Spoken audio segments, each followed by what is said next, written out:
किसी ने बड़े कमाल की बात कही है कि जीवन के हर कठिन प्रश्न का जीवन में ही हल मिलता है। जितना अधिक गहरा हो कुआं उतना मीठा फल मिलता है।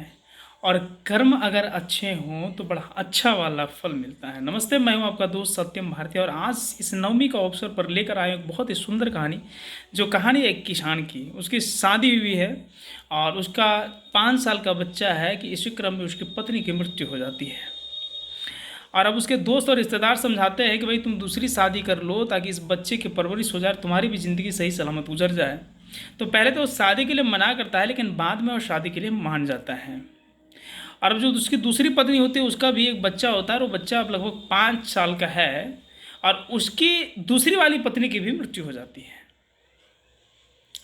और कुछ समय गुजरता है, कुछ समय के पश्चात वह किसान की भी मृत्यु हो जाती है। अब उस परिवार में मात्र 2 बच्चे हुए हैं। वो दोनों बच्चे और उसमें से जो बड़ा वाला लड़का है उसका शादी का उम्र हो जाता है। वो अपने दोस्तों और रिश्तेदारों की मदद से एक कन्या ढूंढता है और अपनी शादी कर लेता है। अब कुछ समय गुजरता है, उस परिवार में 3 लोग हैं, भैया भाभी और वो सौतेला भाई। कि कुछ समय पश्चात वो सौतेला वाला भाई जो उसका छोटा भाई, उसका तबीयत काफ़ी ज़्यादा बिगड़ जाता है। इलाज कराते कराते वहाँ के जितने भी वैद्य थे सभी ने अपना प्रयास किया, लेकिन किसी भी वैद्य ने उसका सही उपचार नहीं कर पाया, यानी सफल इलाज नहीं करवा पाया। वो अब तक ठीक नहीं हो पाया। अब इलाज कराते करते काफ़ी पैसे उनके जो है बर्बाद हो चुके थे। अब वो अपना धैर्य खो रहे थे। तभी एक रात में दोनों पति पत्नी एक साथ बैठ करके विचार कर रहे होते कि अब क्या करें, हमारी जितनी भी संपत्ति थी वो सब तो बर्बाद हो गई। अब हमसे ये खर्चा नहीं उठ पा रहा, क्या करें। तो उसकी पत्नी राय देती है, एक काम करो, इस बीमारी के आड़ में किसी को पता भी नहीं चलेगा। तुम वैद्य जी के पास जाओ और उसे कहो कि भाई तुम भले ही तुमसे मुझसे एक्स्ट्रा पैसे ले लो, लेकिन तुम इस दवा की जगह पर जहर देना शुरू कर दो।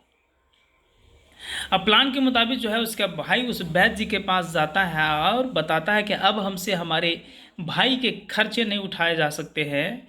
आप एक काम करो, मेरे से भले ही एक्स्ट्रा पैसे ले लो, लेकिन आप इस दवा के जगह हमारे भाई को जहर देना शुरू करो ताकि धीरे धीरे उसकी मृत्यु हो जाए। वो वैद्य जो है वो पैसे के लोभ में उस दवा की जगह उसके भाई को जहर देना शुरू कर गया और कुछ ही समय पश्चात उसकी मृत्यु हो जाती है। अब वो जो व्यक्ति होता है उसका एक बेटा था, वो बेटा भी उसका बड़ा हो गया और उसकी भी शादी कर दी जाती है। और समय का चक्र देखिए कि कुछ समय के पश्चात उसके बेटे की भी तबीयत काफ़ी ज़्यादा बिगड़ जाती है। तबीयत इतनी ज़्यादा बिगड़ गई कि वहाँ के वैद्य सभी उसका इलाज कराते करते परेशान हो गए, किसी ने उसका भी इलाज नहीं कर पाया। और इसी क्रम में उसकी पत्नी की हार्ट अटैक से मृत्यु हो जाती है। वो भी अपने पति वियोग में तड़प तड़प कर मर जाती है। तो उसका जो पिता है वो इलाज कराते कराते, वो जो बड़ा वाला भाई जिसने अपने सौतेले भाई को जहर देकर मार गया था, वही इसका पिता है। वो इलाज कराते कराते परेशान हो गया। परेशान होकर के उस चारपाई पे जाकर बैठा जिस चारपाई पे उसका बेटा बीमार लेटा हुआ था। तो उसका बेटा जो है उसका हाथ पकड़ता कहता है भाई। तो बड़े दुख के स्वर में, बड़े पैनिक स्वर में कहता है कि मैं तुम्हारा पिता हूँ, तुम मुझे भाई क्यों कह रहे हो। कहता है नहीं, मैं आपका वही सौतेला भाई हूँ जिसे तुमने जहर देकर मार दिया था।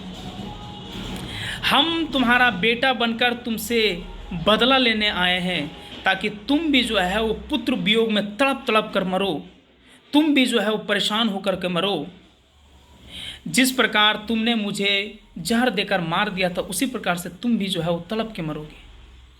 और वो हमारी पत्नी जो कुछ समय पहले उसकी हार्ट अटैक से मृत्यु होगी, वो वही वैद्य है जिसने पैसे की लोभ में मुझे जहर देकर मार दिया। तो वह भी अपने पति के वियोग में तड़प कर मर गई। और अब जो है यहाँ 2 ही बदला बाकी है, एक है कफन और दूसरा है लकड़ी का बदला। और अब वो भी कुछ समय में तुमसे हम पूरा कर लेंगे। हमने तुम्हारी सारी संपत्ति बिकवा दी, हमने तुम्हें बर्बाद कर दिया। इसलिए दोस्तों कहते हैं कि हमें अपने कर्मों का भुगतान इसी जन्म में करना पड़ता है और जो कुछ होता है उसका हल यही होता है।